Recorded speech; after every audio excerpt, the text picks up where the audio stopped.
Assalamualaikum warahmatullahi wabarakatuh.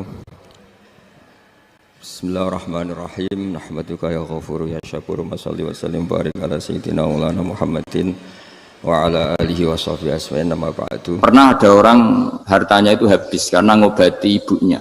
Terus datang ke saya, dia sumpek karena hartanya habis ngobati ibunya. Terus dia bilang, Gus, saya ini sekarang sudah miskin karena ibu saya sakit dan harta saya habis untuk ngobati ibu saya. Terus tak guyoni sama saya, kon kepen pinter apa kepen goblok? Kepen pinter Gus. Ingin pinter apa ingin goblok? Katanya ingin pinter. Kalau ingin pinter bahasanya jangan gitu. Harta kamu itu masih di akhirat karena habis untuk ngobati ibu. Bayangkan kalau habis untuk maksiat itu habis betul. Terus dia mulai syukur. Alhamdulillah Gus, harta saya habis secara heroik karena untuk mengobati apa ibu. Sudah pinter dia. Akhirnya miskin sampai sekarang ya tetap pede saja karena masih punya tabungan di akhirat. Dan itu saya terinspirasi oleh ilmu juga. Jadi dulu Sayyidah Aisyah itu pernah nyimpan sepotong daging kambing, disimpan untuk dimakan beliau, karena beliau mau iftar ya, mau buka atau apa. Singkat cerita, karena bawaan keluarga Nabi itu sakhok, ada orang minta dikasihkan. Suatu saat akhirnya kan habis, terus Nabi tanya, yang daging tadi di mana? Habis. Terus Nabi cara menjelaskan tuh indah sekali. Harta kamu itu baju yang kamu pakai nanti ya rusak, yang kamu makan nanti ya ke WC. Wa tasaddaqta fa abqaita. Memang di semua riwayat itu pakai dhamir mukhatab mudzakkar, meskipun asal usul riwayat itu untuk Sayyidah Aisyah karena untuk umum. Yang kamu sedekahkan tuh yang masih, kamu jangan bilang kamu sedekahkan tuh yang habis, yang kamu sedekahkan tuh yang masih. Misalnya saya punya uang 1 miliar misalnya, terus pernah tak sedekahkan ke fakir miskin atau ke kiai atau ke pondok 100 juta. Itu yang mesti masih, karena kadung di luar kekuasaan kita. Kadung lillahi ta'ala. Justru yang masih itu yang potensi nanti untuk hal-hal yang kurang positif. Semenjak itu orang sedekah itu begitu entengnya karena itu yang masih. Ya tapi tentu sarannya yang tepat ya. Saya sekarang sering kampanye sedekah tepat. Karena misalnya sering saya itu didatangi orang kaya, sudah dapat gratisan gerutu itu geremeng. Nah ini kita sudah pakai buminya Allah itu gratis, pakai airnya ya gratis, pakai oksigen ya gratis, kok masih gerutu, itu sudah jadi hamba yang nggak bener itu. Dibayangkan kalau kita pakai oksigen bayar, pakai buminya bayar, pakai airnya bayar semua, kayaknya kita tidak mampu membayar, dan kita sama Allah hanya disuruh ikrar, disuruh sujud.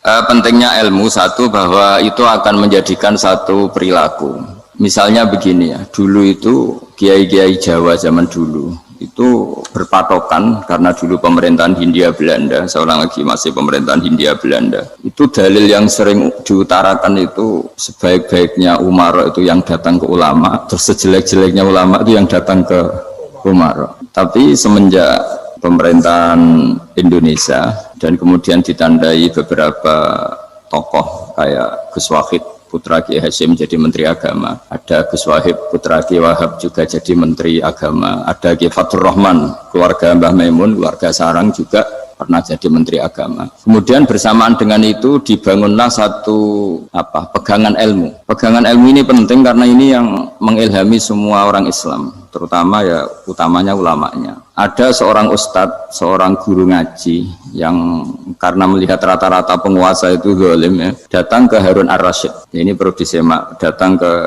Khalifatullah atau Amirul Mukminin Harun Ar-Rasyid. Karena beliau seorang raja, tentu terduga lah, atau ya umumnya atau gimana lah istilahnya, itu ya rata-rata ya agak seenaknya, namanya raja, namanya penguasa. Ini dalam pikiran ustadz itu, tidak mesti dalam fakta. Kemudian si ustadz itu matur, ya Amirul Mukminin, inni nasihun lak famusyaddidun alaika fala tajidanna fi nafsika syai'an. Saya ini mau nasihati Anda, kemudian saya cara nasihati itu keras, tolong jangan dimasukkan hati. Dia bilang famusyaddidun alaika, saya nanti kalau nasihati itu keras sekali, tolong dimaklumi karena ini penting, karena Anda harus dinasihati secara keras.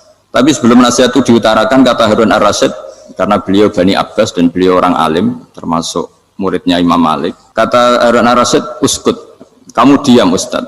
Inna Allaha ta'ala arsala man huwa khairun minka ila man huwa syarrun minni wa ma'adhalika yaqulu Allahu ta'ala faqula lahu qawlan layyinan la'allahu yatadzakkaru aw yakhsha. Jadi ini sekaligus etika dan norma ya bagi semua dai di Indonesia dan semua kita. Wahai Ustadz kamu diam. Allah Ta'ala itu ngutus orang yang lebih baik ketimbang kamu, yaitu Nabi Musa, ke orang yang lebih jelek ketimbang saya, yaitu ke Fir'aun. Itu saja harus pakai etika faqula lahu qawlan layyinan. Kamu harus ngomong yang halus. Jadi intinya ini Harun ar-Rasyid komplain. Kamu itu kalau jadi Ustadz ngaji kira-kira gitu.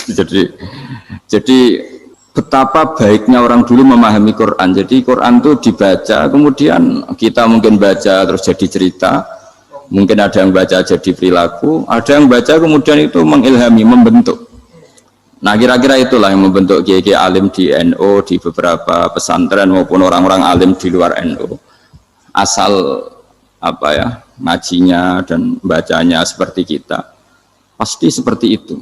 Karena cara berpikir tadi sudah. Jadi akhirnya si Ustadz tadi keluar dan minta maaf, anta a'lamu minni. Ternyata engkau lebih alim ketimbang saya.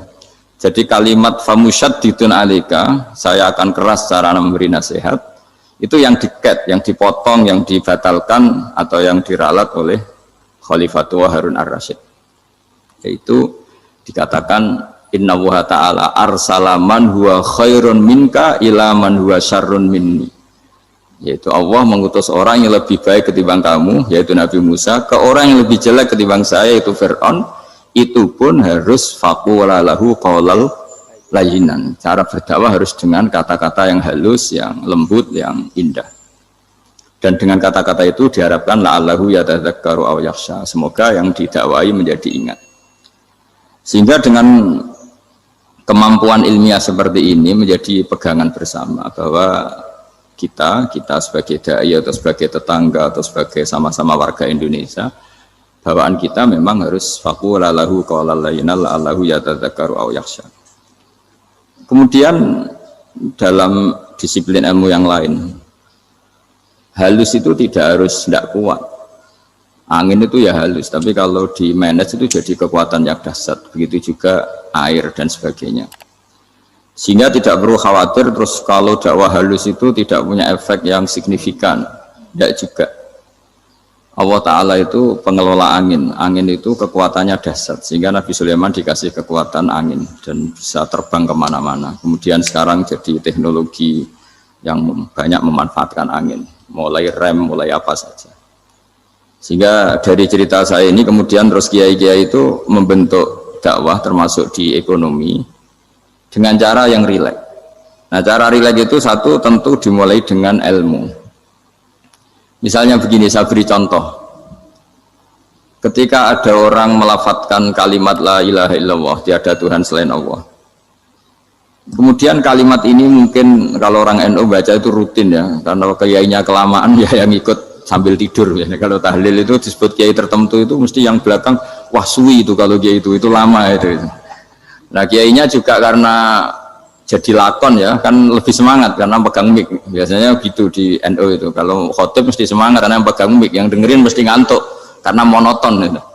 Karena yang mendengerin sudah tahu pasti nyuruh baik meninggalkan yang jelek, jadi ilmunya sudah disimpulkan dulu.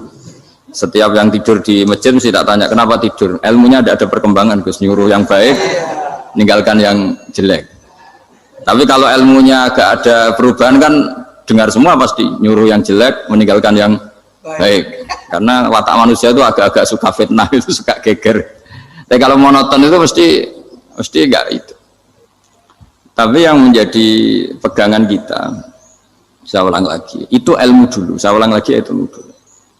Saya berkali-kali menyontohkan, kalau ada orang kafir, orang yang tidak bersyahadat 70 tahun, kemudian dia bersyahadat sekali saja di akhir hayatnya. Itu kata Allah, qulil ladzina kafaru iyyantahu yughfar lahum ma qad salaf. Katakan ke mereka yang kafir, jika dia mau bersyahadat, itu masa lalunya diampuni semua. Sehingga kedahsyatan kalimat ini luar biasa. Orang yang kafir 70 tahun saja, barokahnya la ilaha illallah ini, dosanya bisa diampuni semua.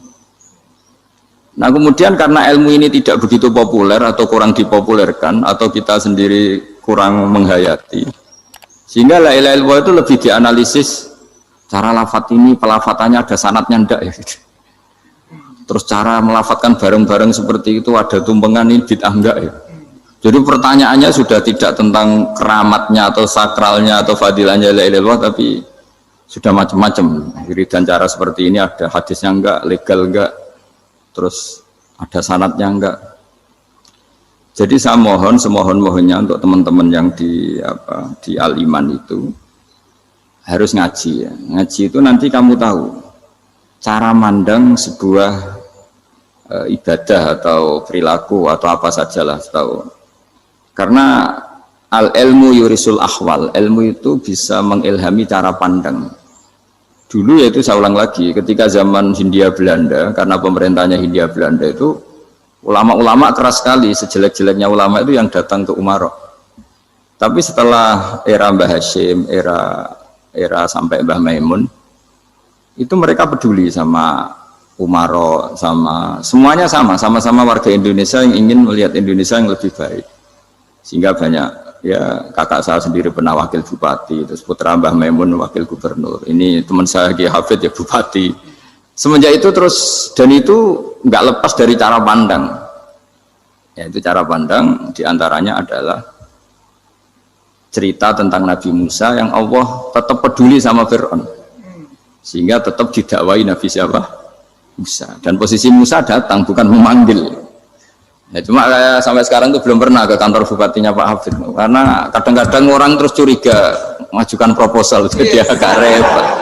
Ketemu bupati itu sialnya kiai kan mesti pikirannya orang bupati ini nyangoni, kiai ini disangoni itu. Itu terus kayak kita fakir miskin itu. Jadi makanya saya itu belum pernah datang. Tapi alhamdulillah karena beliau berambisi menjadi wa khairul umara mayatuna babal ulama.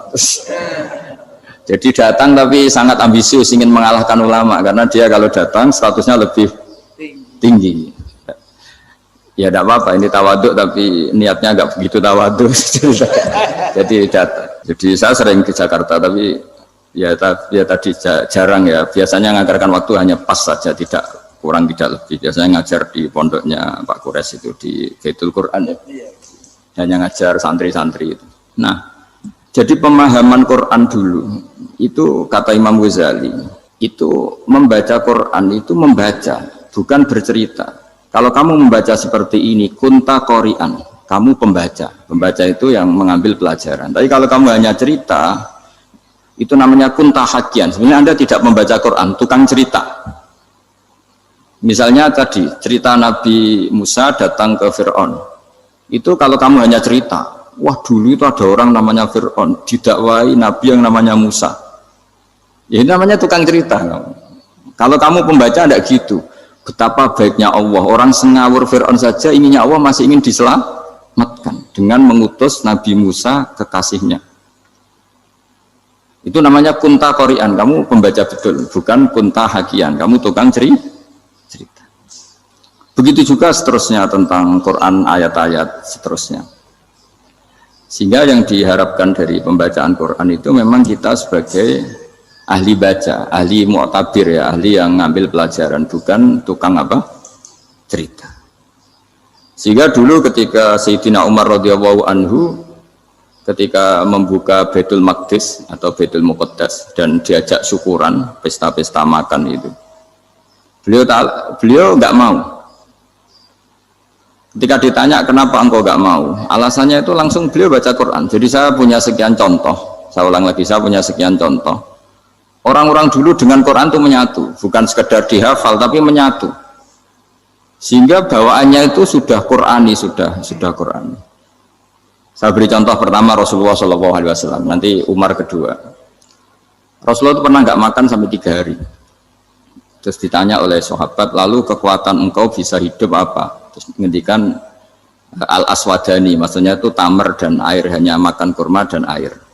Tapi beliau tidak ketemu roti atau nggak ketemu nasi lah kalau orang Indonesia. Ketika hari ketiga dikasih makan oleh sahabat, dipotongkan kambing, kemudian baru makan 3 lukmah, kira-kira ya 3 asupan nasi, berhenti. Padahal sahabat yang lapar sama dengan Rasulullah itu membayangkan Nabi itu sampai kenyang, sampai apa. Tapi ketika ditanya, seperti ini pun nanti ada hisabnya. Walatus alunna yauma idzin anin naim. Jadi acara makan-makan gini itu nanti ada hisabnya. Nabi nangis. Akhirnya sahabat nggak jadi nerusin makan. Jadi ketakutan orang dulu sama ketika Sayyidina Umar dijak pesta ketika memenangkan Baitul Maqdis itu. Inna wa ta'ala ayyara qauman. Allah itu mengkritik sebuah komunitas kaum karena apa? Adhabtum thayyibatikum fi hayatikumud dunya wastamta'tum biha.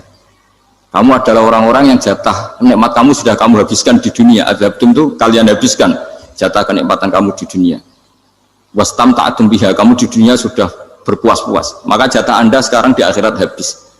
Sehingga Sayyidina Umar enggak mau pesta-pesta karena takut jatah nikmatnya habis. Kata beliau terus astabqi thayyibati, akan saya sisakan sisi-sisi kebaikan saya supaya ndak habis. Corong Jawa itu aja dientek-entekno biar jatahnya masih. Sehingga di dunia kiai itu ya meskipun saya akrab bupati, akrab mungkin wakil gubernur, saya itu ya jarang ketemu. Karena kalau orang Jawa bawaannya ketemu ya makan-makan, guyon-guyon. Nak keterusan ras mlebu swarga. Makanya saya pastikan Pak Yusuf Mansur kesini tidak akan saya jamin, biar aja, biar jatahnya masih. Jadi ini bukan karena saya biar jatahnya masih. Ya, jadi itu ilmunya kiai. Nah, efek dari ilmu ini dahsyat. Kalau Anda berpikir tentang nasib Anda di akhirat, nanti bawaannya juga tidak akan mudah menyalahkan orang lain, tidak akan menghakimi orang lain karena sibuk dengan dirinya sendiri, tapi tidak dengan makna egois, tapi makna orang baik itu siapa? Orang yang sibuk dengan aib pada dirinya, dengan kekurangan pada dirinya, saking sibuknya mikir aibnya sendiri, tidak sempat mengoreksi aibnya orang lain. Itu awal ilmu. Ilmu itu tidak dimulai dari larangan. Kalau larangan karuan, tidak termasuk ahli surga orang yang suka mengadu domba, tidak termasuk orang baik yang cari kesalahan orang lain. Itu namanya pelarangan. Tapi ilmu itu di atas nahi, di atas pelarangan itu. Kamu punya kesadaran bahwa kamu itu yang penting selamat dulu, jangan memikirkan orang lain. Dengan makna bukan egois, tapi dengan makna supaya tidak menyalahkan apa? Orang lain. Nah, saya termasuk ya boleh dikatakan kiai lah, yang paling fanatik bahwa semuanya itu harus dimulai dari ilmu. Ya saya ulang lagi, dimulai dari ilmu. Nah, dari sini kemudian saya berharap Indonesia menjadi damai, menjadi baik. Itu bukan karena kita baik-baik banget ya, tidak mungkin kita ada nabi, tapi karena sudah sibuk dengan memikirkan kesalahan diri sendiri. Sehingga misalnya kita baca Quran, Rabbana dzalamna anfusana, lalu kita langsung ingat betapa hubungan kita dengan Allah itu harus ikrar dulu, merasa zalim dulu, merasa salah dulu. Nah, kalau semua orang merasa salah di depan Allah itu mesti bawaannya agak mudah menyalahkan orang lain, karena kita bilang Rabbana dzalamna anfusana.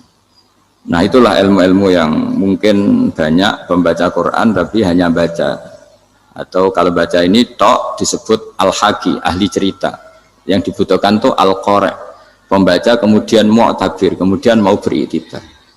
Seperti yang dilakukan tadi Harun Ar-Rasyid tadi.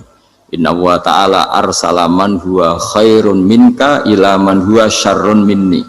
Wa ma'adzalika yaqulu wa ta'ala faqula lahu qaulal layyin. Ini kamu tidak usah memaksakan musyaddid keras sama saya, karena Allah Ta'ala telah mengutus orang lebih baik ketimbang kamu, yaitu Nabi Musa, ke orang yang lebih jelek ketimbang saya, yaitu Fir'aun. Itu saja harus beretika, faqula lahu qaulal layyinan la'allahu yatadzakkaru aw yakhsha. Dan alhamdulillah bawaan kita sebagai orang timur atau orang Jawa itu kalau mau ngandani orang itu halus sekali. Di antara bentuk kehalusan kata-kata diceritakan di ayat lain ketika Nabi Musa ketemu Fir'aun. Dawuhnya begini, fakul apa itu yang di juz 30 yang juz di juz 30 ini yang bagian dari, kan tadi hanya fakul lahu qaulal layyinan. Lahu qaulal layyinan itu bentuknya apa? Ya, bentuknya apa? Itu Nabi Musa disuruh ngendikan sama Fir'aun, apakah kamu mau saya nasihati? Fakul halaka ila antazakka. Halaka itu pilihan, hal itu istifham, laka itu otoritatif. Jadi betapa santonya kalimat itu, fakul halaka ila antazakka. Jadi kalau dimaknani model Pak Hafid, model saya ngaji di sarang itu, halaka onoto iku kedue siro, berhak bagi kamu, berhak bagi Anda, apakah Anda berhak loh mendapat nasihat supaya Anda jadi orang yang lebih baik. Halaka ila antazakka. Jadi tidak kalimat perintah, tapi kalimat pilihan. Apa engkau mau saya beri nasihat? Wahdiyaka ila rabbika fatakhsha. Dan saya beritahu kamu tentang Tuhan dan kemudian kamu menjadi orang yang baik, fatakhsha, orang yang punya khasyah, punya. Jadi kayak apa kalimatnya itu? Napa jenengan kerso? Itu kalau orang Jogja, orang-orang daerah-daerah yang berada nyugui tamu itu kan ayo makan-makan, itu kan kayak tamunya itu kelaparan. Masa Pak Yusuf Mansur kelaparan? Tidak mungkin kan. Masa Ustadz terkenal kelaparan kan tidak mungkin itu. Monggo napa jenengan ngersakno, karena bisa saja tamunya itu tidak kerso, mungkin karena darah tinggi, mungkin karena takut dianggap fakir miskin, macam-macam kan orang enggak. Itu kalimatnya itu halaka ila anta zakka. Kayak apa indahnya dakwah, halaka ila anta zakka. Itu ada kata laka itu ya terserah jenengan mau enggak. Wa ahdiyaka ila rabbika fatakhsha. Nah itu yang disebut membaca. Kunta qori'an la hakian, Anda benar-benar membaca Quran, bukan sekadar penceri. Nah kemudian ini yang terakhir saya juga baru, sebenarnya saya itu nggak pernah bilang sanggup itu, tapi Pak Ustadz Zakaria itu GR terus sampai tadi pagi itu saya belum tahu kalau ada acara ini. Ya karena saya kiai, jadi kalau kiai itu kan ingatnya sama Allah aja, kalau sama manusia itu rontok-rontok lali gitu. Itu bukan memaksa, ya memang lupa. Sejauh mana sih pentingnya manusia kan tidak penting cara ilmu tasawuf itu, tapi karena ini titipan Rasulullah SAW terus menjadi penting kan, dititipi umat kayak jenengan itu yang ya sudah ngaji ngatur kiai ribet itu. Kiai ini biasa ngaji kan, kiainya yang ngatur, santri ini enggak. Pak Yai ngaji tanggal ini jam ini, itu kan mengabaikan semua aktivitas kiai, padahal jam ini mungkin saya punya jam, mungkin jalan-jalan atau ngaji atau mutolaah atau munajat, gara-gara Pak Zakaria ini kan terus Mas Tamam ini yang provokasi. Harus ngaji di jam ini, tema ini. Saya itu kalau ngaji ditentukan tema itu, ini memang saya agak keras di bab ini. Itu kayak ibarat gini loh, saya ini dokter, kemudian ada orang yang sakitnya itu jantung, terus bilang ke saya, Pak dokter sembuhkan kukul saya. Wong penyakit ekstrimnya itu jantung, kok bila disembuhkan apa? Kukul. Kan gak penting, sembuh tidak sembuh, kukul itu kan gak penting. Jerawat itu. Kiai itu tahu kesalahan paling fatal manusia itu akidah. Tapi kadang-kadang mintanya ilmu yang tidak akidah, yang gak penting. Jadi kadang-kadang kiai itu ya digurui betul kalau di Indonesia. Misalnya ini tidak nyindir loh, memang marah betul loh kalau di bab-bab seperti ini. Tapi ini biar jadi ilmu masif, ilmu yang general. Saya ulang lagi ya, Anda jadi dokter, tahu pasien Anda ini penyakit jantung kronis atau sudah fatal lah sudah.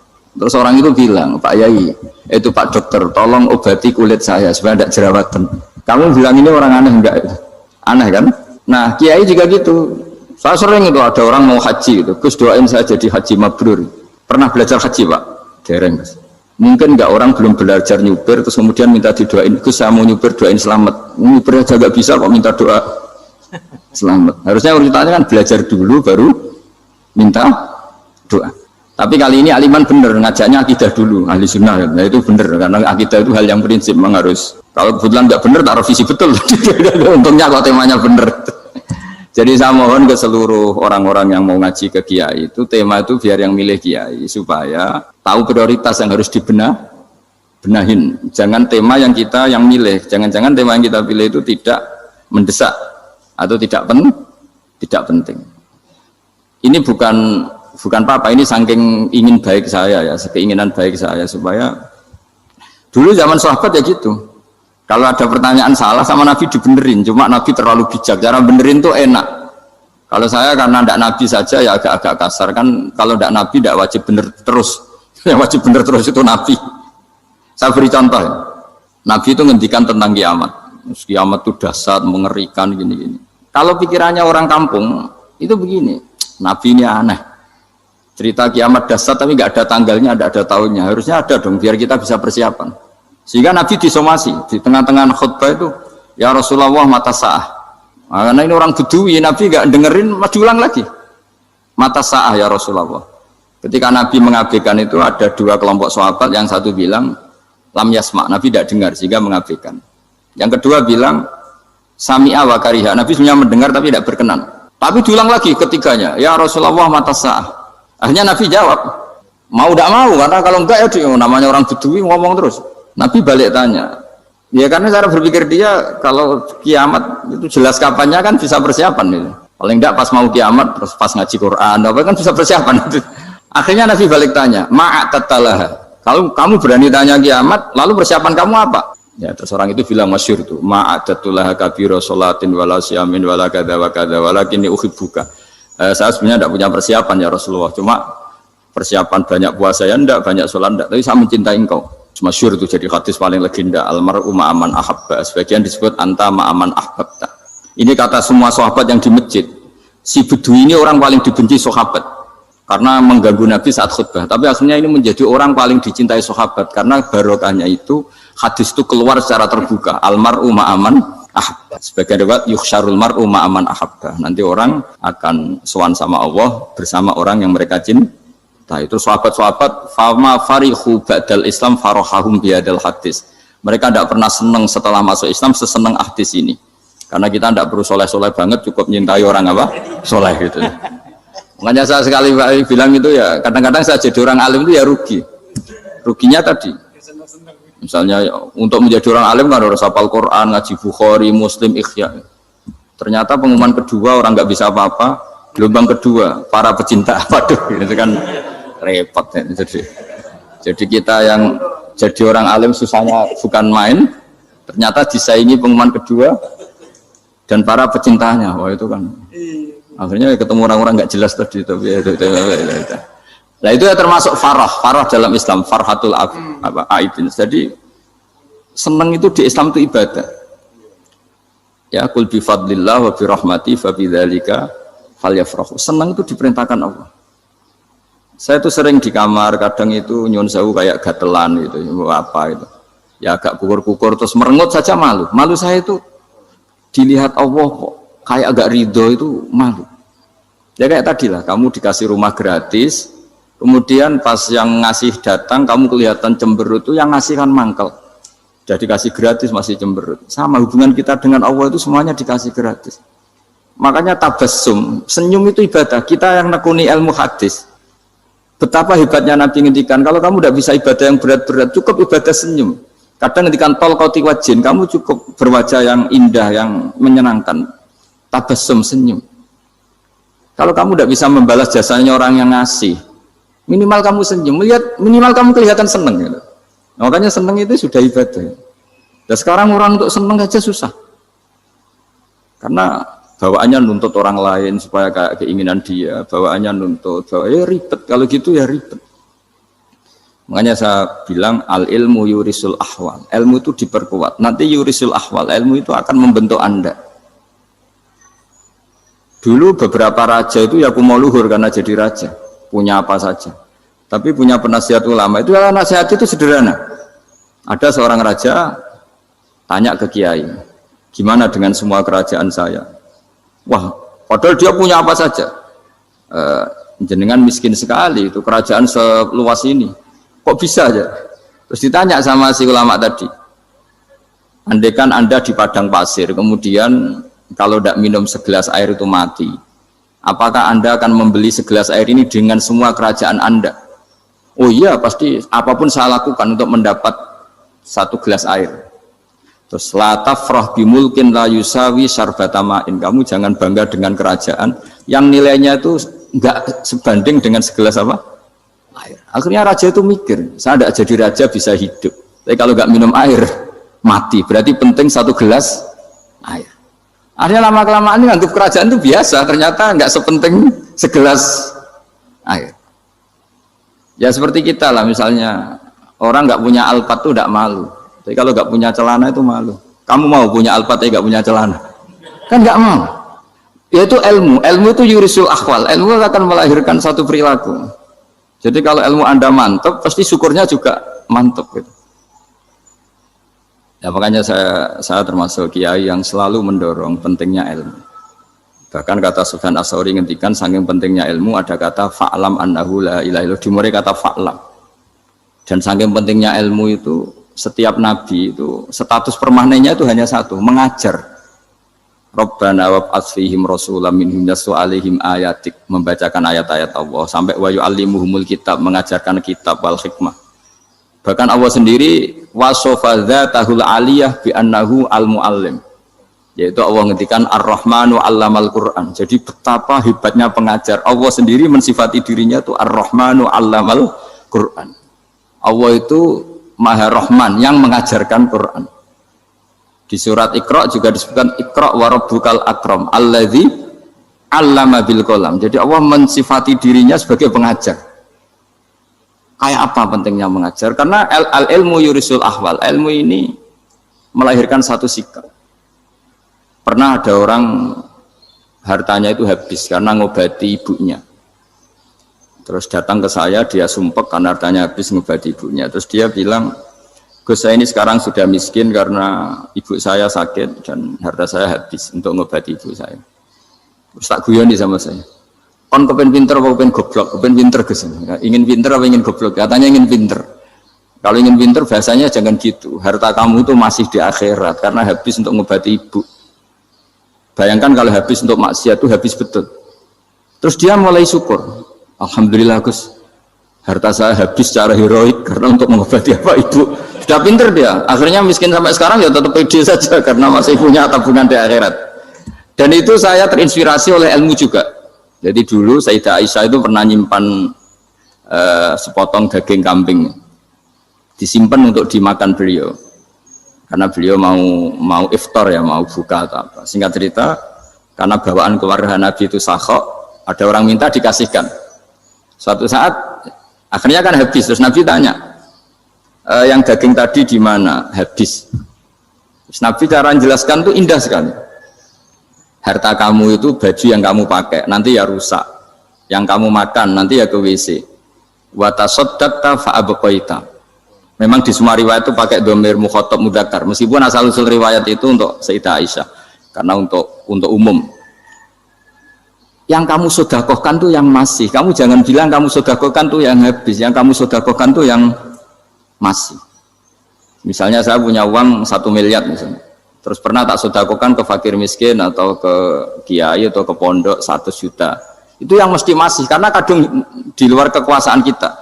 Kadung lillahi ta'ala. Justru yang masih itu yang potensi nanti untuk hal-hal yang kurang positif. Semenjak itu orang sedekah itu begitu entengnya karena itu yang masih. Ya tapi tentu sarannya yang tepat ya. Saya sekarang sering kampanye sedekah tepat karena misalnya sering saya itu didatangi orang kaya. Gus, saya ini punya uang banyak, ingin punya masjid biar dipakai orang Jumatan. Terus saya bilang, kamu ingin jadi orang baik betul apa baik versi Anda? Baik betul Gus. Tak ajarin mau, gak tersinggung, mau Gus. Kalau Anda bikin masjid di kampung Anda, masjid terbaik di dunia sekalipun, yang bingung saya ahli fikih. Kok bisa? Kan terjadi 2 Jumatan, nanti sahnya yang mana? Kamu enak aja bikin masjid kan? Kamu bikin masalah baru bagi kiai fikih di daerah kamu. Belum nanti orang terus migrasi ke masjid Anda karena lebih baik, koriknya lebih baik. Kamu membunuh masjid yang lebih tua, itu nggak sopan sekali, masjid itu sudah lebih tua kamu. Akhirnya mikir, nggak usah Gus kalau gitu, sudah apa saja, yang penting perintah dengan gimana. Ya sudah. Jadi sedekah itu juga harus dibina supaya kalau orang kan bisa saja kan uang 100 juta itu untuk fakir miskin manfaat, ternyata untuk masjid yang sifatnya aksesoris, untuk lampu yang kristal yang mahal-mahal bukan yang pokok. Itu pentingnya ngaji ya. Jadi lagi-lagi al-ilmu yurisul ahwal. Ilmu itu melahirkan satu sikap. Jadi ketika ada masjid baru, kalau orang nggak bisa ngaji fikih, wow ada masjid baru, masjid banyak. Tapi kalau yang ngaji fikih ngerti ini malah ada masalah baru karena ada ta'addud Jumatan, gimana hukumnya 2 Jumatan dalam kondisi yang tidak mendesak. Makanya sekarang saya baru kampanye itu. Dulu itu kalau ada masjid banyak itu kan faktornya beda ormas, beda pemahaman atau agak jauh, masih hukum sosial atau bawaan kondisi. Misalnya di dekat UGM itu ada masjid kampung pertama, bawaan masjid karena ada kantor besar atau bawaan ada pabrik besar atau ada sekolahan besar.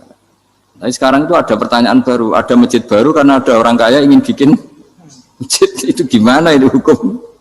Nah, tapi kalau orang nggak nekuni fikih itu ya langsung wah bagus untuk bangun masjid. Bagus piye gini sing kangelan memfikihkan tadi. Nah itu ilmu. Jadi kalau yang tidak nekuni fikih itu ya tidak tersiksa, tapi yang nekuni fikih itu pasti tersiksa karena seperti itu tadi. Ya jadi saya mohon di antara cara kita dakwah secara damai itu dimulai dari Robbana Zolamna Anfusana, itu dipakai Nabi, di redaksinya digenti Diganti dengan makna supaya kita per individu matur Allah, apa ini zulam tu nafsi zulman kabiron katsiran. Nah, bawaannya orang mengaku zalim, mengaku salah itu kan sudah tidak sempat mikir salahnya orang apa lain. Dan dari sini kemudian dia jadi orang yang tawadhu, yang ubudiyah, yang macam-macam. Sehingga Nabi ini bukan dianggap ya, pasti penjelas terbaik.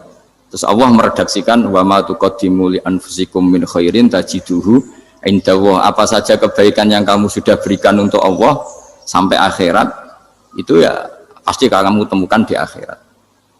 Terus yang terakhir saya beri contoh orang peminta-minta, sa'il. Itu Sayyid Ali Zainal Abidin kalau ada orang minta-minta terus dikasih, misalnya dikasih ya 100.000 atau 50.000 atau 10.000 sesuai kemampuan yang memberi, itu marhaban biman hamala zadi ilal akhirah. Saya terima kasih ya, gara-gara kamu minta uang saya jelas sudah sampai akhirat. Coba kalau di rumah bisa saja untuk hal yang tidak positif. Jadi bawaannya itu cara pandang itu rubah. Jadi sebenarnya kalau kita ngasih uang di masjid, ngasih kiai atau ngasih fakir miskin, ya uang itu yang masih, bukan yang habis. Itu watasodak kata fa'abqaita, yang kamu berikan tuh hakikatnya yang masih. Karena sudah ada kamu otak-atik lagi, makanya disebut wakaf. Sebenarnya wakaf itu dulu secara makna lughat, saya ulangi secara lughat, maknanya itu sudah berhenti. Wakafun maknanya berhenti. Nah, sedekah itu dari kata sedekah maknanya benar. Orang yang sering sedekah berarti imannya benar. Orang yang uang sudah diberikan berarti dia sudah terputus, wakaf berhenti dari hubungannya dengan dia. Sudah dikasihkan berarti selesai. Sehingga wakaf dan sedekah itu sebenarnya maknanya saling melengkapi. Kemudian orang-orang fikih karena ada disiplin ilmu tertentu, wakaf itu untuk sedekah yang permanen, yang abadi, kemudian sedekah untuk infak. Tapi itu kan hanya istilah-istilah dalam disiplin ilmu. Sebetulnya kalau pakai ilmu yang umum, sedekah ya bisa disebut wakaf, wakaf ya bisa disebut apa?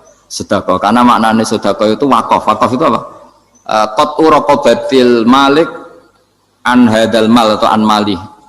Hubungan pemilik harta ini terputus dari harta itu. Jadi misalnya saya sudah wakaf tanah ini ke masjid, sudah diterima, buat saya kepikiran gadekan atau menjual sudah tidak bisa, sudah berhenti di situ saja hubungan saya dengan kepemilikan harta itu. Makanya disebut apa? Wakaf.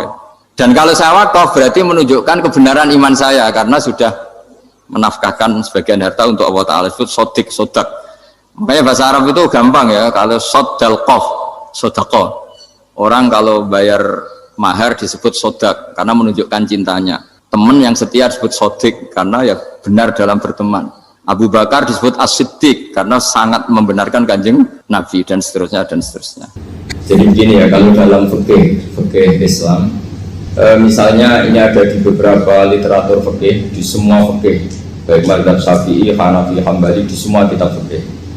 Misalnya ada orang mau masuk Islam, terus konsultasi sama ustadz atau sama kiai, Pak saya mau masuk Islam, kamu nggak boleh ngambil sikap monggo ngeteh dulu, tidak boleh. Atau apalagi jajak ngobrol dulu, karena 5 menit kita mempersilahkan ngopi dulu itu artinya dianggap kita membiarkan dia dalam keadaan kafir 5 menit, dan kita dianggap ikut tanggung jawab. Sehingga di bab ada ulama yang ngebabkan itu sampai di bab murtad. Termasuk murtad adalah orang yang dimintai mensyahadatkan non muslim kemudian disuruh ngopi dulu atau ngeteh, karena dianggap pembiaran sekian menit masih berstatus kafir. Jadi ibaratnya gini ya, kalau kita mungkin baru bapak-bapak baru pakai celana pendek terus ada orang kecelakaan di jalan, saya tak pakai baju dulu nanti baru kamu saya selamatkan, itu kan naif. Kalau begitu saja naif, apalagi orang yang kafir kemudian pas mau minta disyahadatkan kita bilang monggo mandi-mandi dulu, ngeteh-ngeteh dulu, berarti ada pembiaran sekian menit, dia masih berstatus kafir. Artinya begini, kalau dia saat itu kok dimatikan oleh Israel berarti mati dalam status kafir, dan kita ikut tanggung jawab karena harusnya bisa Islam andai kan kita mensyahadatkan saat itu juga. Jadi itu bab-bab yang dianggap ekstrim dalam kutubil fikih, bab-bab fikih. Makanya dalam kitab fikih Saya berkali-kali ada non muslim mau bersyahadat ke saya, itu saya bilang ke santri-santri saya, saat itu juga harus kamu ajarin meskipun pakai bahasa Indonesia, yang penting status kafirnya apa? Iya. Baru setelah itu ada hukum sosial ya, mungkin kita nawarin teh atau kopi atau apa. Makanya di sini dibabkan bab seseorang harus tergesa-gesa atau bercepat-cepat atau ngambil sikap bergegas untuk melakukan kebaikan. Terus ayat kedua yang dipakai Sayyidina bin Abi Salam itu begini. Ketika Allah mensifati orang munafik, status orang munafik itu apa? Wa idza qamu ila sholati qamu kusala. Mereka kalau dipanggil untuk sholat, ya berangkat tapi itu salah cara malas-malasan. Sehingga untuk menunjukkan kita loyal sama Allah itu ya paling tidak ada sikap di atas rata-rata ya. Makanya ada sa'i ya, lari-lari kecil, tawaf juga disunatkan ada lari-lari kecil, disebut ar-romal, romal itu lari-lari kecil untuk menunjukkan bahwa kita loyal sama Allah itu tidak sak kobri cara Jawa. Nah itu dibabkan sendiri, jadi beda antara tergesa-gesa sama ekspresi serius. Jadi musyawarah itu ya kira-kira kan nggak mungkin lah kita dipanggil rektor atau kiai atau orang tua kita terus jalan leha-leha itu kan tidak mungkin. Nah contoh yang diambil di sini begini. Ketika ada debat terbuka antara Fir'aun dan Musa, saya ulang lagi ya, ada debat terbuka antara Musa dan Fir'aun. Kan Nabi Musa datang ke Fir'aun. Lalu kata Fir'aun, ini asal-usul ayat ini saya terangkan sejarahnya. Kata Fir'aun, lalu kalau kamu tidak nuhankan saya, Tuhan kamu siapa? Terus kata Musa, Rabbus samawati wal ardi, yang nuhani langit dan bumi. Fir'aun masih berkelit. Kalau Tuhan di bumi, setahu saya kemana-mana yang dituhankan saya, kata Fir'aun. Ma'alim tulakum min ilahi ghairi. Terus Nabi Musa masih ngendikan, ya sudah Tuhan yang nuhani langit. Terus Fir'aun manggil Haman. Haman itu arsitekturnya Fir'aun. Ya Haman ibnili sorhal ali abduhul asbab samawati fa'atoliya ila ilahi Musa. Haman bangunkan kami piramida yang tinggi, saya ingin melihat Tuhannya Musa. Musa akhirnya mikir, karena kalaupun Fir'aun bisa naik ke langit tetap tidak bisa melihat Tuhan. Kita tahu Tuhan nggak bisa dilihat, kita yang mukmin aja udah lihat, apalagi Fir'aun rivalnya kan? Akhirnya Musa ganti argumentasi, yaitu argumentasinya Musa, Rabbukum wa Rabbu abaikumul awwalin. Ini perlu diingat dan perlu saya sampaikan, yang nuhani kamu dan yang menuhani leluhur kamu. Itu sangat memukul Fir'aun, karena logikanya kalau Fir'aun itu Tuhan berarti babanya dulu tanpa Tuhan. Ini ada Tuhan terlambat ya. Jadi kalau Fir'aun Tuhan berarti mbahnya tanpa Tuhan, karena zaman era mbahnya belum ada Tuhan. Karena perdebatan itu banyak penggawa Fir'aun yang mukmin. Wah ini Fir'aun nggak bener ini, kalau dia Tuhan berarti mbahnya tanpa Tuhan.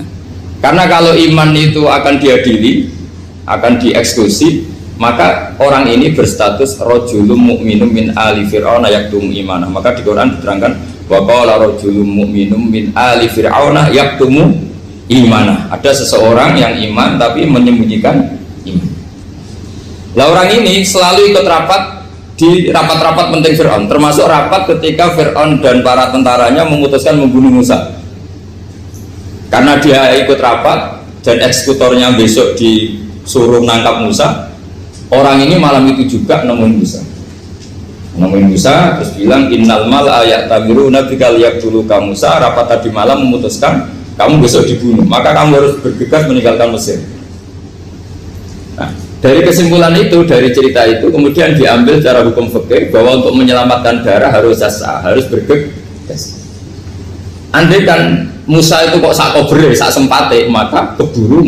Andai kan ini rojul ini tadi, orang tadi penasihat tadi kok sak kobre ya, maka berarti Musa terlanjur tertang.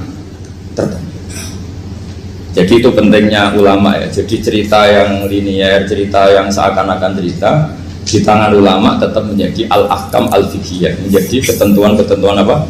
Fikih. Jadi yang diambil di sini adalah lelaki tadi yang ikut rapat tadi bergegas menemui Musa, memberitahu kalau kamu besok mau dieksekusi, fakhrus, maka kamu harus cepatnya keluar dari Mesir untuk menyelamatkan diri. Terus oleh Sayyidina bin Abi Salam dibabkan bab harus tergesa-gesa menyelamatkan darahnya orang apa? Islam. Jadi ini penting saya sampaikan. Jadi al-qasas ya, semua cerita di Quran itu tidak sebagai cerita, karena Quran tidak ingin melahirkan pendongeng, tapi harus menjadi ibrah, menjadi teladan. Jadi makanya terus di kitab-kitab ulumul Quran diterangkan al-qasas ya, beberapa cerita di Quran adalah semuanya menjadi ketentuan fikih. Saya ulang lagi ya, semua cerita yang ada di Quran itu menjadi ketentuan fikih, meskipun alurnya apa? Cerita. Kayak tadi kan alurnya cerita bahwa lelaki ini bergegas nemui Musa supaya Musa cepat keluar dari Mesir. Terus dibabkan babul musaroah ilan musifid. Saya teruskan. Wa kama laro'ain nama yaktulu musliman lau tabtu'u alaihi lakota lagu fal musaroah ila takrisihi min wajibatun. Idlaisal unatu mahmudatan fi kulli syai'in falaha mawatin tuhmadu fiha wa mawatin tutammu fiha wa kadzalika al musaroah wal lain wal dhulta wa ghairuhuma. Terus cara berpikir ulama, saya pernah baca dalam satu sejarah ulama besar namanya Sufyan Ats-Tsauri. Sufyan Ats-Tsauri itu menjadi wali itu gara-gara kalau sholat di masjid itu beliau datang sebelum azan. Saya ulang lagi, beliau datang sebelum adzan. Ditanya, kenapa kalau kamu datang sebelum adzan? Saya ini gak ingin jadi hamba yang buruk. Hamba yang buruk atau pembantu yang buruk adalah setempe nunggu dipanggil. Misalnya kita tahu majikan kita pasti manggil jam 7. Kemudian jam 7 itu Anda masih ngopi, masih tata-tata, itu kan tidak menghormati majikan. Harusnya kamu setempe di jam yang saat itu pasti majikan Anda memanggil. Kata beliau, saya tidak ingin seperti pembantu yang buruk, datang nunggu apa? Dipanggil. Jadi itu ada beberapa spirit ya, atau inspirasi dari aturan-aturan mahabbah. Sebab itu ketika Allah kritik orang munafik, wa idza qamu ila sholati qamu kusala, ketika dipanggil sholat mereka datang bermalas-malasan. Karena tidak ada cintanya sama Allah, maka datang berlambat-lambat. Nah, berarti kalau ekspresi cinta mengharuskan kita datang bercepat. Makanya dalam istilah lain di Quran ini termasuk balaghatul Quran.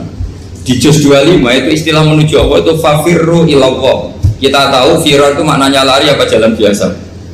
Lari. Jadi untuk mengekspresikan mahabbah kita, kangen kita pada Allah, cara bahasa Arab isak kita, berontok kita sama Allah, tidak diistilahkan jalan tapi fafirru ilallah, harus bergegas berjalan. Begitu seterusnya. Maka kalau ada orang Islam, terus ini konsekuensi hukum, ada non muslim minta, Pak Bah, saya tolong ajarkan syahadat. Nggak boleh saya bilang gini, monggo ke dalam dulu. Padahal perjalanan ke rumah saya misalnya setengah jam, nggak boleh. Saat itu meskipun sambil berdiri-diri harus kita tauhidkan. Kamu yakinnya Allah itu satu, Tuhan Allah, harus.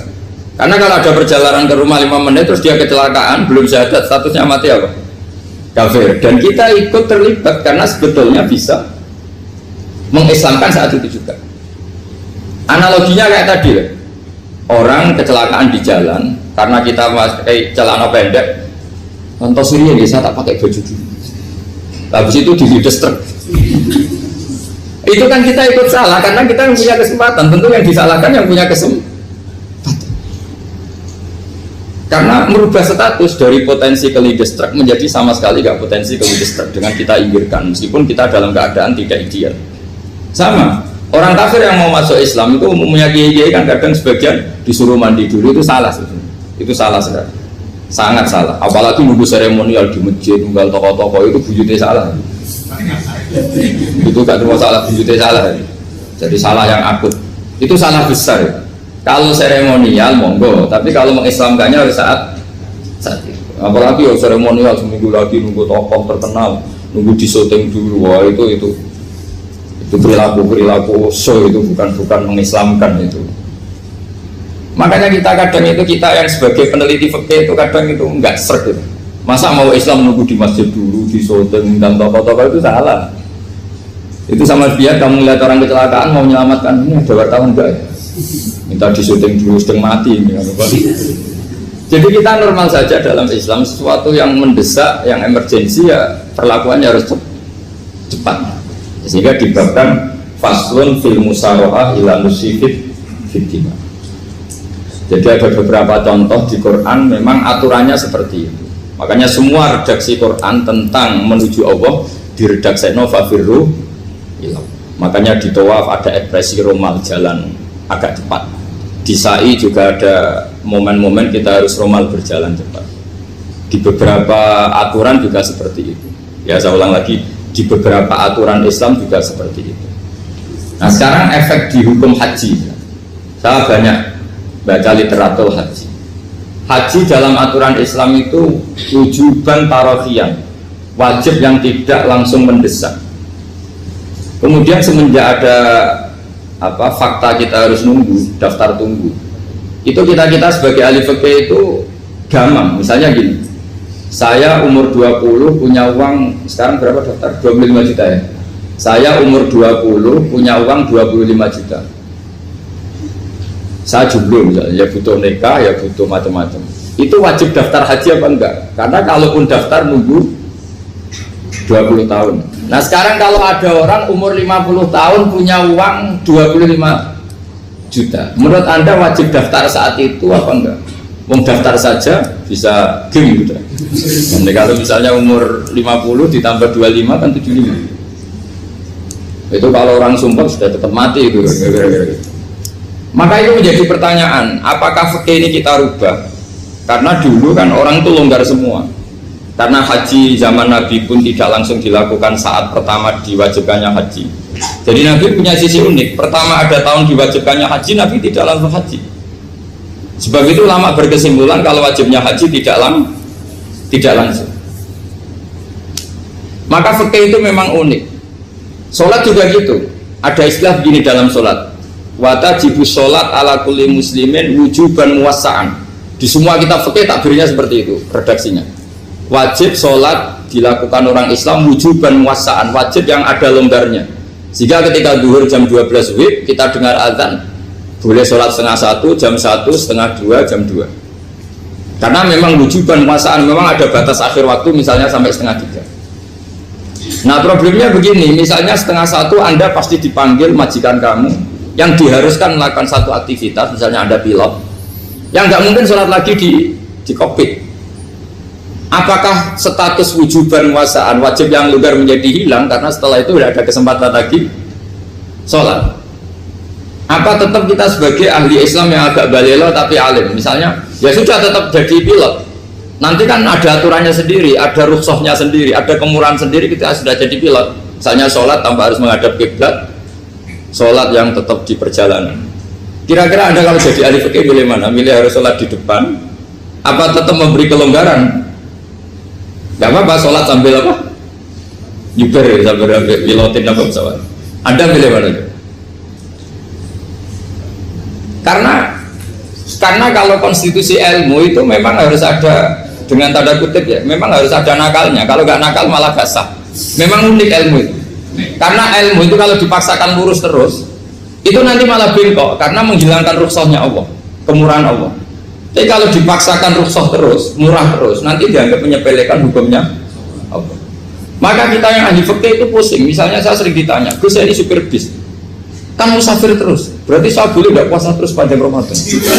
Coba kalau ada jadi ahli fikih mesti bingung. Mau boleh, ya boleh terus supaya orang nggak peduli sama Ramadan.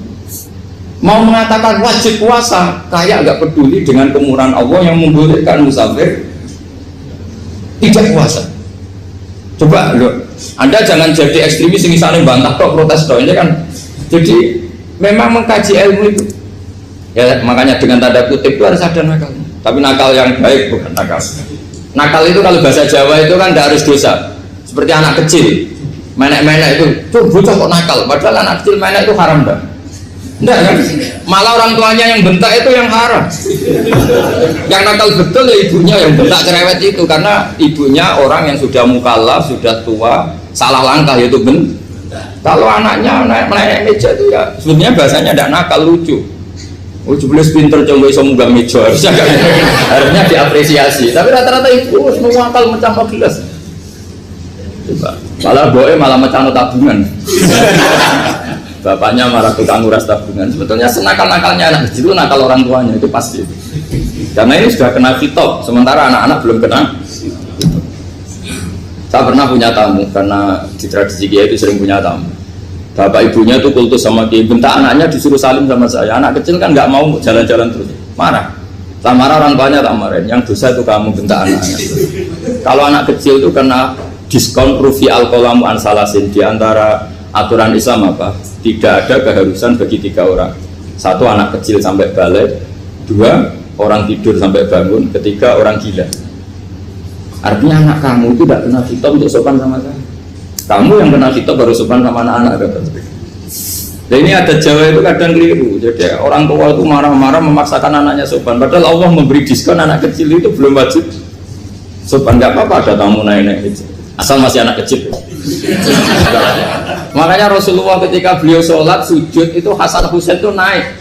Cara Jawa Nabi itu 3 tumpaan.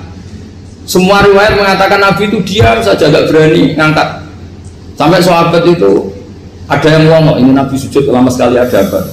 Jadi kita punya riwayat itu ya baru kayak sahabat yang agak nakal. Semuanya itu sujud, tapi bareng di atas rata-rata ada sahabat yang belakang ngomong, siapa tuh ini sujudnya kok lama? Barokahnya itu ditemukan riwayat, oh ono putune. Karena Hasan itu naik di atas punggungnya apa?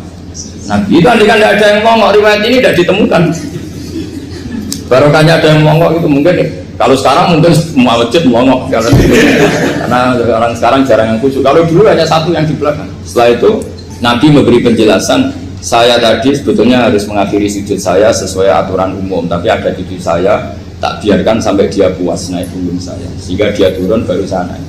Filosofinya apa? Begini, anak kecil 1 tidak kena khitab, 2 jangan sampai sholat itu jadi problem. Kalau Nabi nyentak Hasan membentak, putu lono bayi sholat kok diganggu, maka sholat menjadi trauma. Gara-gara sholat bahasa bentak saya. Lama-lama anak ini trauma dengan sholat karena dianggap problem. Makanya saya termasuk kiai nggak berpendapat anak kecil nggak boleh di masjid. Sering kan anak kecil di masjid wajah khutbah rame. Saya termasuk setuju tetap boleh. Kalau dibentak di masjid maka dia trauma dengan masjid. Bangsa ke masjid dibentak. Lagi pula kadang-kadang orang tuh gaya-gayaan dok. Wah rame orang khutbah rame nih. Padahal kalau nggak diramein anak-anak malah dia tidur. Kita kan tidak bisa menjamin kalau perilaku kita lebih baik gitu. Mendingan kan anak-anak main di masjid dibanding di karaoke kan. Jadi kan, ya ini maksudnya saya, ini fikih ya. Fikih itu wilayahnya, makanya jadi ahli fikih itu susah-susah gampang. Jadi kan jangan hanya berpikir protes dengan ketentuan fikih, mengkaji yang sebanyak-banyaknya. Itu tadi, misalnya Anda seorang supir permanen, supir bis bersama. Kalau truk kan bisa leha-leha, kalau bis kan apa ada deadline-nya ya waktu, seperti bis jurusan Surabaya Semarang. Saya kan sering naik bis jurusan Surabaya Semarang. Kadang-kadang supirnya melihat saya tanya, Gus saya ini supir, saya ini Ramadan itu gimana ya? Ya saya sudah ngerti setengah nakal, dan senengnya dijawab rasa poso ya saya tahu. Tapi masalahnya secara fikih kalau kamu mengharapkan kamu harus puasa terus, kamu melanggar konstitusi ilmu. Memang musafir punya diskon? Boleh tidak puasa. Pertanyaannya bayarnya kapan? Mau Syawal ya nyupir lagi, Jumlah ya nyupir lagi, nanti sampai Ramadan ya. Nah terus ya pas kamu cuti, biasanya cutinya pas sakit, boleh diskon lagi karena sakit. Coba nggak, andai kan ada jadi ahli fikih milih zaman. Lu kalau orangnya soleh terus kayak ustadz-ustadz di sini kayak dosen UI kan, masa dosen UI Universitas Islam nggak Islami kan nggak mungkin. Mungkin memilih poso kan. Masalah ini kan hukum untuk orang kebanyakan, nggak boleh hukum musuh gak kuat. Sahur jam 3:30 ngombe vitamin pokoknya harus kuat. Itu tidak hukum, itu saran. Hukum itu beda dengan saran. Hukum itu hanya berpijak musafir itu boleh stop. Kalau saran memang boleh, ya usahakan kamu makan 3:30 pas fit nyumpir. Terus kalau nyumpir selesai jam 10 nanti istirahat. Memangnya majikan bisa ngatur jamnya? Itu fikih. Maka menjadi perdebatan yang namanya pergi itu apa? Menurut Imam Syafi'i pergi itu ya dari rumahnya ke tempat yang asing yang tidak wilayahnya namanya pergi. Menurut Imam Ahmad bin Hanbal enggak. Pergi itu tidak kerja. Jadi orang yang supir yang seperti itu namanya tidak pergi tapi kerja. Tanyakan ke publik, misalnya jenengan ke UI, istri kamu atau suami kamu ditanya, istri kamu kemana? Kira-kira jawabnya bilang pergi jalan-jalan apa bilang kerja? Kerja. Makanya kata Imam Ahmad bin Hanbal, mudi musafar atau orang yang berprofesi, yang profesinya memang harus pergi kayak traveling atau supir, maka itu namanya tidak pergi, namanya itu kerja. Karena apa? Sekali distatuskan pergi, maka ikut status yang dikatakan Allah dan Rasul, dapat diskon, boleh tidak puasa. Maka terus kita debat tentang definisi. Nah, definisi ini penting karena yang menjadikan hukum rubah itu definisi. Misalnya gini, mbak ini ngaji saya, statusnya kalau pakai status saya ajnabi, orang lain bapak ajnabiyah, maka hukumnya saya melihat bapak ini haram karena statusnya ajnabi melihat ajnabiyah yang tidak mahram. Tapi kalau di fikih itu ada statusnya. Antara lelaki boleh muwajahah sama perempuan adalah satu untuk belajar, dua untuk muamalah, tiga untuk kesaksian, empat untuk pengobatan. Itu kan ada pengecualian. Sehingga statusnya sekarang Mbak itu belajar, apa ini melihat Gus Bah atau Gus Bah itu mengajar atau gimana, itu statusnya bisa rubah. Makanya kalau sebetulnya kalau kita marung di warung misalnya Padang, kita nggak pilah-pilah, kebetulan pelayannya perempuan itu masih bisa dikilah secara fikih. Saya muamalah marung, cuma kebetulan penjaganya. Tapi masalahnya Pak ini punya daftar penjaga yang cantik, masalah. Maka pertanyaannya itu marung ke situ demi marung apa demi melihat? Tidak jawab saja. Demi marung apa demi melihat? Kalau demi marung sepakat yang penjaga yang sangar-sangar juga banyak. Akhirnya kalau demi makan, penjaga yang cowok kan banyak. Kalau demi melihat, berarti yang dihitung kan niatnya. Berarti karena muamalah apa karena melihat? Melihat. Itu status. Jadi makanya kalau mudi musafar itu namanya orang pergi atau orang kerja? Orang kerja. Maka menurut pikirannya Imam Ahmad bin Hanbal seperti itu harus puasa karena dia adalah pekerja, bukan musafir. Lalu dalam masalah jumlah 3 hari misalnya, kalau dalam fikih kita, ya saya kenapa ngomong fikih terus ya, karena banyak yang melupakan fikih. Jenengan pergi haji, zaman Nabi haji itu jamak dan qashar terus. Padahal hajinya Nabi itu, haji itu minimal kan berapa hari minimal itu? 9, 10, 11, 12. Sebenarnya haji itu minimal hanya 4 hari. Karena 13 Dzulhijjah bisa nafar apa? Awal. Kalau nafar awal berarti nggak ada kewajiban nafar sani. Berarti yang wajib betul kan 9, tanggal 9 wukuf di Arafah, terus 10 biasanya ifadah sama balang jumroh apa? Akobah, terus 11, 12 itu kan sudah boleh cabut karena apa? Nafar apa? Awal. Berarti nggak usah nafar apa? Sani. Berarti hanya berapa? 4. Tapi Nabi haji di Mekah Madinah itu sampai 40 hari karena perjalanan. Pertanyaannya, ketika Nabi menjamak dan mengqashar itu cara Imam Syafi'i lis safar. Karena Nabi orang Madinah datang ke Mekah dengan jarak 460 kilo, maka Nabi boleh jamak dan qashar. Jadi pikiran Imam Syafi'i, jamaknya Nabi itu lis safar karena pergi. Cara pikiran Imam Malik enggak, jawabnya Nabi itu lin nusuk. Nabi menjamak sholat itu karena melakukan ibadah haji. Efeknya adalah orang Mekah kalau haji itu cara Imam Malik meskipun jaraknya dekat boleh apa? Boleh apa? Qashar, boleh jamak qashar. Lalu terus ada pertanyaan fikih lagi. Lalu jamak qashar itu karena pergi apa karena masyaqqah? Karena repot. Coba kalau sampean kira-kira jawab. Misalnya kita orang kaya bawa uang 1 miliar naiknya Alphard, ada supirnya, ada ajudannya, pergi di jarak 100 kilo. Masyarakatnya kan tidak ada sama sekali, apalagi di tol kebetulan nggak macet. Kira-kira boleh jamak nggak? Boleh Gus karena pergi, tapi kan nggak ada repotnya sama sekali. Dibanding misalnya yang ngebis bawa beras 1 kintal gitu, udah gitu suruhan orang lagi kan pusing. Maka fikih ini untuk memberi hukum itu, kalau fikih itu menstatuskan dulu. Ini orang boleh jamak itu karena masyaqqah apa karena safar. Lalu kalau setelah karena safar itu karena jaraknya apa tingkat masyaqqahnya. Kalau karena jaraknya ya tidak juga gini maksudnya. Mungkin Anda tidak pernah terpikir begini. Kalau saya mau ke Jakarta, kemudian sampai Purworejo itu sudah waktu zuhur, saya boleh nggak zuhur di situ sama asar? Boleh kan? Padahal perjalanan saya belum capek. Artinya nunggu boleh jamak itu setelah kita menempuh jarak itu apa menuju, sedang menuju dan niat. Sedang menuju dan niat. Misalnya saya mau ke Jakarta, saya orang Sleman mau ke Jakarta, itu sampai mana itu Magelang itu sudah boleh jamak kan? Boleh kan? Boleh karena saya mau ke. Nah pertanyaan secara fikih mungkin ada tidak terlintas. Ternyata ditelepon sama istrinya nggak jadi pergi. Padahal sholatnya kadung di jamak duhur dan asar. Apakah setelah di rumah sholat lagi? Sama nggak pernah mikir gitu. Jadi orang fikih itu sudah pusing, makanya jangan diprotes terus. Kita ini sudah pusing. Ya orang itu enak aja protes terus. Nggak perlu didengar nanti wajib sholat lagi enggak? Dia bolehnya jamak kan berdasar berstatus musafir. Ternyata setelah Magelang ditelepon istrinya tidak jadi. Dia kadung sholat duhur dan asar. Setelah pulang masih jam 1. Terus ada asar, wah sholat. Kalau ada sholat lagi apa enggak? Jangan saran. Kalau saran, wah sebaiknya sholat lagi itu tidak hukum, itu saran itu namanya. Saran dengan hukum beda. Sholat lagi beda. Ketika ada jabah itu berdasar malas atau berdasar hukum? Apa?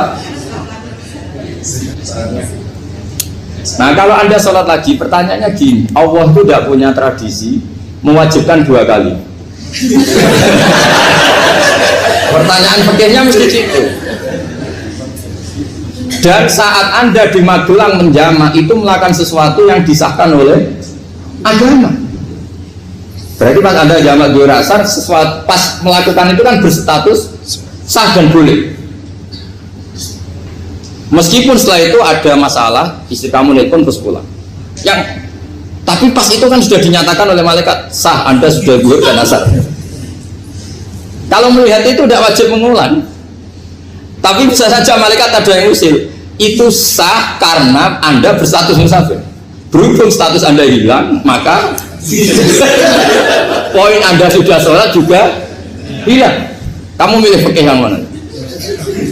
Jadi peneliti fikih itu beda dengan orang-orang yang dengarin protes. Beda karena nekuni itu beda karena ada konsekuensinya. Makanya fikih itu sampai saya punya kitab fikih itu dikarang satu orang itu jumlahnya 20 jilid, per jilid itu segini. Jadi satu meja ini dikarang satu orang. Itu mulai yang presisi, yang detail, sampai yang khayal. Yang khayal juga ada. Yang khayal itu tadi beliau banyak menghayalkan gini. Suatu saat anda datang ke Mekah itu hanya butuh waktu 20 menit. Zaman itu belum ada pesawat. Lalu budak jamak, budak nakal. Nakal itu begini. Sama orang kaya punya jet pribadi, misalnya ada Ronaldo masuk Islam, orang kaya. Itu bisa nggak puasa? Karena begini. Misalnya dia orang, contohnya orang Arab ya, orang Arab, jangan orang.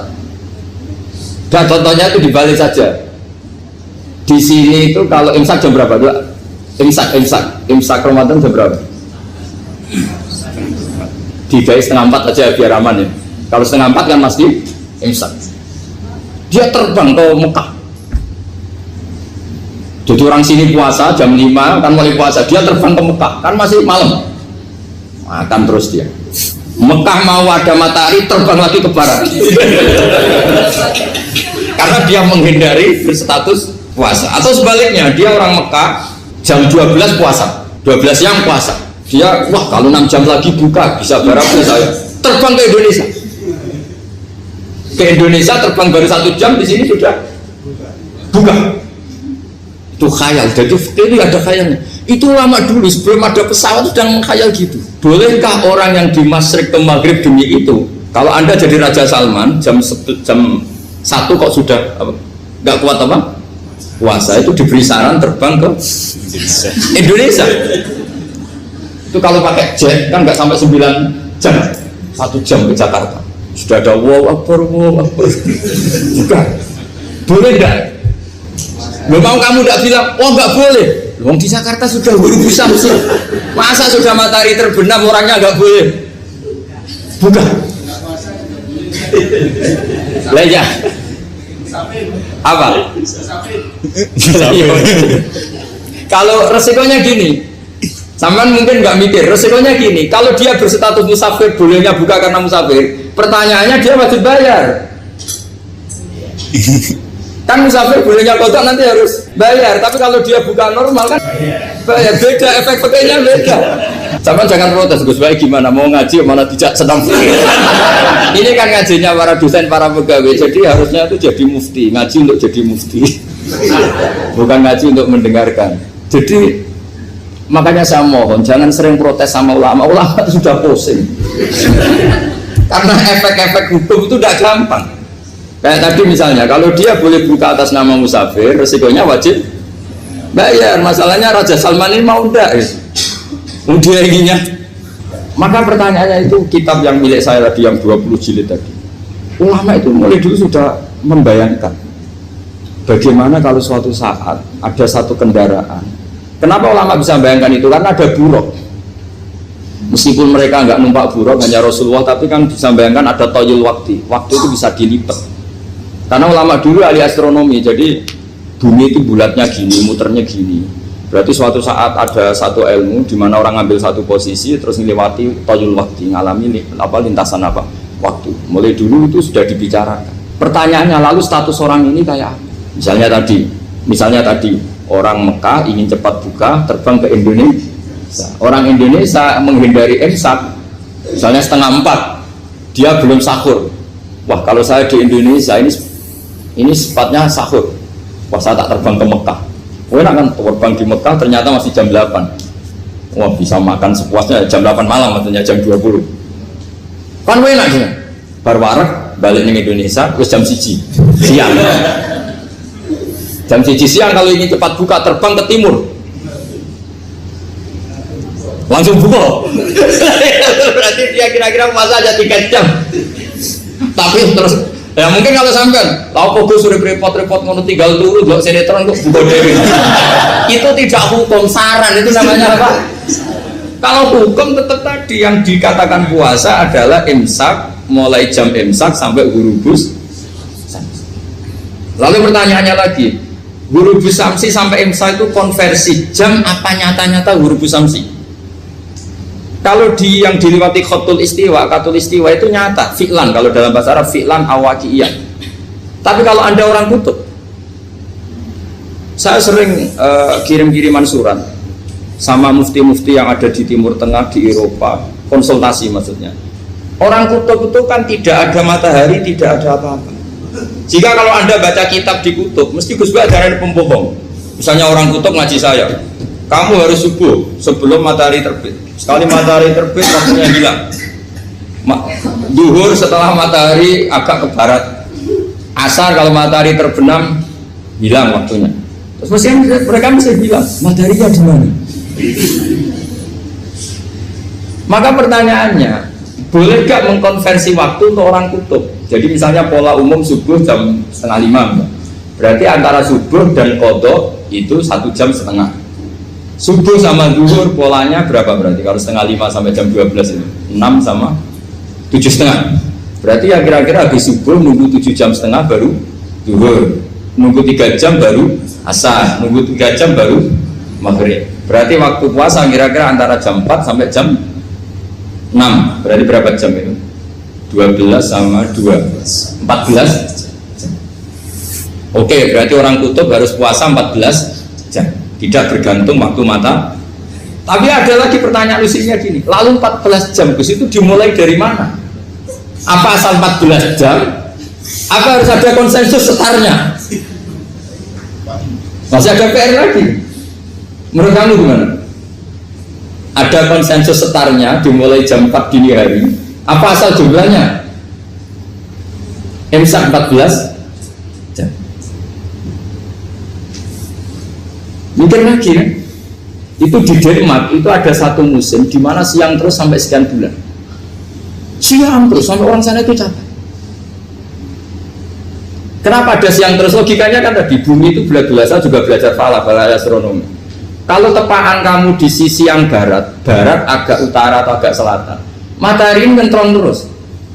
Sehingga bumi mulak malik ya kamu kesentron terus karena kita ini kan tepaan di katulis istiwa, di khotul istiwa. Sebenarnya katulis istiwa itu bahasa Arab dari kata khotul istiwa. Khotul itu garis, istiwa itu tengah. Islam itu oleh Allah memang dipilih di tempat paling top yaitu Mekah. Mekah Ka'bah itu suratul ardi. Jadi sebelum ditemukan ilmu astronomi itu Nabi sudah ngendikan Al-Ka'bah suratul ardi. Ka'bah itu pusarnya bumi. Sehingga di Ka'bah itu satu-satunya area yang terbebas dari medan magnetis. Karena dari utara dan selatan benar-benar di tengah. Maka potensi jam paling akurat di dunia itu hanya jam yang di Mekah itu. Karena apapun akuratnya teknologi di Amerika atau Jerman, karena jam itu dari logam tetap ketarik medan magnetis, entah berapa 00, tetap kena. Misalnya jam di Jerman lebih dekat mana kalau Jerman? Mesti ketarik medan magnetis, entah berapa kadarnya, karena materi jam dari logam. Sementara di Mekah karena di tengah itu terbebas dari medan magnetis. Nah, sehingga yang segaris dengan Mekah kayak Indonesia itu semuanya khotul istiwa. Nah kalau khotul istiwa normal itu artinya ya 12 siang secara umum ya 12. Sehingga ulama Indonesia kalau ngaji itu lebih gampang, lebih tidak dianggap bohong. Karena ya ada terbitnya matahari, ada zawalus syamsi, ada wurudus syamsi. Coba kalau kitab itu Anda baca di kutub utara sama kutub selatan, murid kamu bingung semua. Ini gimana Ustadz, tidak ada matahari kok semuanya diukur pakai matahari. Lalu pertanyaannya dikonversi kan? Pertanyaannya kalau dikonversi pakai apa? Asal 14 jam, apa harus sepakat dimulai jam berapa? Milih mana? Milih sepakat. Pertanyaannya kalau sepakat, ukurannya siapa yang jadi ahlul halli wal aqdi?